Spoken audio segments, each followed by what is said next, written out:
আপনি কি আনম্যারিড অথবা প্রেগনেন্ট না, তবু আপনার ব্রেস্ট দিয়ে পানি বা দুধের মতো কোনো পদার্থ আসছে? আমি ডাক্তার মাজহারুল হক তানিম, ডায়াবেটিস, থাইরয়েড হরমোন বিশেষজ্ঞ বা এন্ডোক্রাইনোলজিস্ট।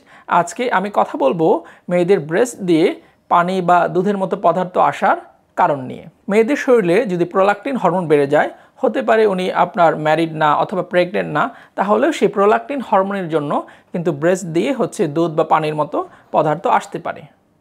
এরকম যদি আসে, ওনারা দুশ্চিন্তাগ্রস্ত হয়ে পড়েন এবং ভাবেন এটা আমার কোনো আপনার ক্যান্সার হয়ে গেলে কিনা বা খারাপ কিছু রোগ কিনা, কেন আমার এরকম আসছে, বা দুশ্চিন্তাগ্রস্ত হয়ে পড়েন।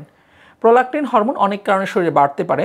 যদি আপনি অনেকদিন একটানা গ্যাসের ওষুধ খেয়ে থাকেন, অথবা আপনি যদি অমিডন জাতীয় ওষুধ খেয়ে থাকেন, অথবা আপনি রুচি বাড়ার ওষুধ খেয়ে থাকেন, অথবা যদি আপনি অতিরিক্ত দুশ্চিন্তাগ্রস্ত থাকেন, অথবা স্ট্রেস বা প্রেশারে থাকেন, তাহলেও কিন্তু আপনার প্রোল্যাক্টিন হরমোন বাড়তে পারে।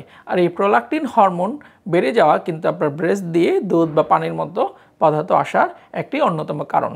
আমরা হরমোন বিশেষজ্ঞরা এই প্রোল্যাক্টিন বেড়ে যাওয়ার কারণটা খুঁজে বের করি, এবং প্রোল্যাক্টিন বেড়ে গেলে যেই কারণে প্রোল্যাক্টিনটা বাড়ছে সেই কারণটা যদি আমরা নির্ণয় করতে পারি এবং সেটি বন্ধ করতে পারি এবং কিছু সিম্পল ওষুধপত্র দিয়ে থাকি, তাহলে কিন্তু আপনার যে পানি বা ব্রেস্ট দিয়ে দুধের মতো পদার্থ আসছে সেটি কিন্তু বন্ধ হতে পারে। তাই কারো এরকম সমস্যা থাকলে আপনারা দুশ্চিন্তাগ্রস্ত না হয়ে একজন হরমোন বিশেষজ্ঞ বা এন্ডোক্রাইনোলজিস্টের পরামর্শ নিন।